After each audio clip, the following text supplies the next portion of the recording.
আলোচিত ছাগল কাণ্ডের পর অনেকটা আত্মগোপনে আছেন এনবিআর সদস্য মতিউর রহমান। দেশে আছেন নাকি পালিয়েছেন তা নিয়ে বিভিন্ন সংবাদ প্রকাশ করেছে গণমাধ্যম।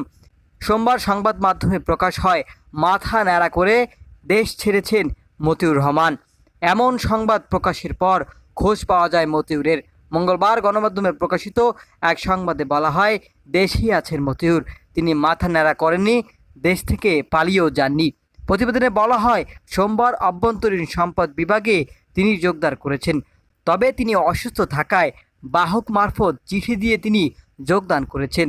অসুস্থতার কারণে তিনি গতকাল অফিস করেননি। দেশ থেকে পালিয়ে যাওয়া, মাথা ন্যাড়া করা ও সাম্প্রতিক ঘটনা নিয়ে সোমবার একটি গণমাধ্যমের সঙ্গে কথা বলেন ডক্টর মতিউর রহমান। তিনি বলেন, আমার বিরুদ্ধে এত মিথ্যাচার কারা করেন, কেন করেন বুঝতে পারছি না। আমার বিরুদ্ধে কোনো অভিযোগ নেই, অনবরত মিথ্যাচার করে যাচ্ছে